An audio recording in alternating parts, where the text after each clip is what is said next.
खबर है, आज इंटर मिनिस्ट्रियल ग्रुप की एक महत्वपूर्ण मीटिंग होने जा रही है और इस बैठक में बहुत महत्वपूर्ण चर्चा होने वाली है। एक तो पाम तेल फ्यूचर पर चर्चा होगी क्योंकि इंडस्ट्री ने सुझाव दिए हैं कि दाम घट गए हैं तो अब दोबारा वायदा शुरू किया जाए, इसके ऊपर चर्चा होने वाली है। साथ ही जो तिलहन पर जो स्टॉक लिमिट लगा है उसके ऊपर भी पुनर्विचार हो सकता है। इस खबर पर डिटेल जानकारी के साथ हमारे संवाददाता अमरीश पांडे इस वक्त हमारे साथ जुड़े हैं। अमरीश, क्या मीटिंग कितने बजे होने वाली है और कौन कौन से ऐसे मुद्दे हैं जिसके ऊपर आज चर्चा होगी, फैसला होगा?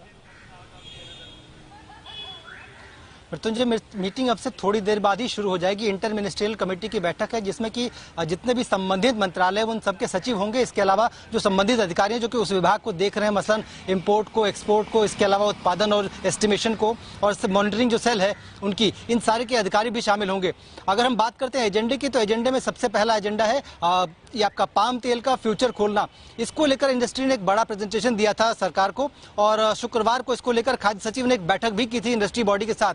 तो कुल मिलाकर इस पर एक आम राय, एक सहमति बनता हुआ दिख सकती है। इसके अलावा देश में फूड सिक्योरिटी को सुरक्षित रखने के लिए, इसके अलावा खाने के जो तेल हैं, खाने का दलहन, तिलहन, इन तमाम सब चीज़ों को त्योहारी सीजन में इसकी कमी न हो, इसके अलावा जो कीमतें हैं वो ज़रूरत से ज़्यादा उनमें वृद्धि न देखी जाए, इसको लेकर एक चर्चा होगी जिसमें कि स्टॉक लिमिट जो खाने के तेल और तेल सीड्स को लेकर है उसको समीक्षा कर सकती है सरकार। क्योंकि इंडस्ट्री का कहना है, इंडस्ट्री में दो धड़े हैं। पहले एक धड़े का कहना है कि इसको स्टॉक लिमिट को अब हटा देने की जरूरत है क्योंकि तेल की कीमतें काफी हद तक जो हाईएस्ट पॉइंट था उससे काफी हद तक नीचे आ चुकी हैं, इसलिए जो लिमिट है ये हटा देनी चाहिए। इसके अलावा कुछ ऐसे भी लोग हैं जो कह रहे हैं कि स्टॉक लिमिट अगर कंटिन्यू रहती तो भी कोई नुकसान नहीं, क्योंकि डिमांड ही इतनी है कि हमको इतना स्टॉक करने की जरूरत नहीं पड़ रही है। तो स्टॉक लिमिट पर यह फैसला आ सकता है। इसके अलावा सरकार ये अमरीश, अभी आपने बहुत महत्वपूर्ण बात कही, तो आप कह रहे हैं कि पाम तेल वायदा दोबारा शुरू करने पर विचार होगा, यह महत्वपूर्ण खबर है मार्केट के लिहाज से। और तो क्या सिर्फ पाम तेल वायदा शुरू करने पर विचार होगा, क्योंकि रोक तो पूरे तिलहन कॉम्प्लेक्स पर लगी है, सोयाबीन, सोया तेल, मस्टर्ड, क्या उसको लेकर के भी विचार होगा या सिर्फ अभी पाम तेल पर बात हो रही है?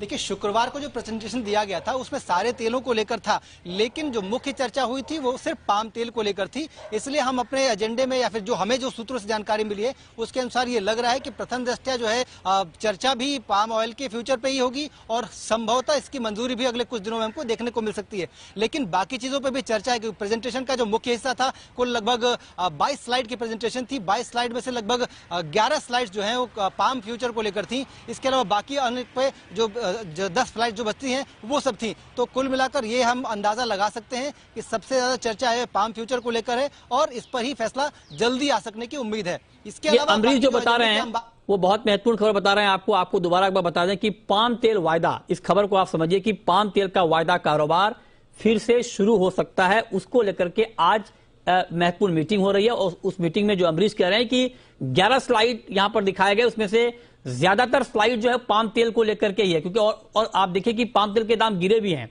इसी साल की ऊंचाई से 50% पाम तेल के दाम कम हो गए हैं। तो उम्मीद इस बात की है कि पाम तेल का वायदा दोबारा शुरू हो सकता है। यह महत्वपूर्ण खबर। एक बड़ी खबर अमरीश ने और बताई है कि 30 अगस्त को चावल के जो स्टेक होल्डर्स हैं, चावल के ऊपर भी एक महत्वपूर्ण मीटिंग होने जा रही है। उसमें क्या होगा अमरीश?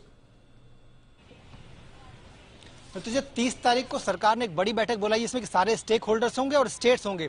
स्टेट्स के साथ ये एजेंडा सरकार डिस्कस करना चाहती है कि अभी जो है बुआई है उसको वो कम देखी जा रही है। कई जगह खराब मानसून, अर्ली जो हीट की वजह से बुआई जो है प्रभावित हुई थी और जो सरकारी एस्टिमेट अभी तक का है रफ, उसमें यह है कि 15 से 18% जो है बुआई कम हुई है। साथ ही साथ अगर हम अभी घरेलू मार्केट में देखें तो चावल के दाम लगातार बढ़ रहे हैं। तो चावल का स्टॉक कितना है, इसके अलावा जो बुआई है, तो कुल मिलाकर धान का उत्पादन किस तरह से प्रभावित हो सकता है, उस संभावित एस्टीमेट की चर्चा करके सरकार आने वाले दिनों में चावल पर कुछ रेगुलेशन जरूर ला सकती है। मसलन चावल का एक्सपोर्ट जो है वो सरकार या तो पूर्णतः प्रतिबंधित कर सकती है या फिर शर्तों के साथ उसका जो एक्सपोर्ट है वो जारी रखने पर विचार करेगी। इसके अलावा और क्या क्या उपाय किए जा सकते हैं चावल के इस उत्पादन की कमी को देखते हुए आने वाले दिनों में, उस पर भी सरकार आज की बैठक में चर्चा करेगी। जी, बहुत शुक्रिया अमरीश आपका ये दो महत्वपूर्ण खबर हमारे दर्शकों तक पहुंचाने के लिए। पहली खबर यह कि पाम तेल का वायदा कारोबार दोबारा शुरू हो, उसके ऊपर आज महत्वपूर्ण चर्चा होगी।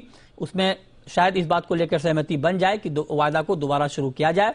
और दूसरी महत्वपूर्ण बात कि 30 अगस्त को चावल को लेकर बैठक है, क्योंकि धान की बुआई बहुत कम हुई है, ऐसे में सप्लाई को लेकर के क्या हालात हैं, इन तमाम मुद्दों पर 30 अगस्त को एक महत्वपूर्ण मीटिंग होगी।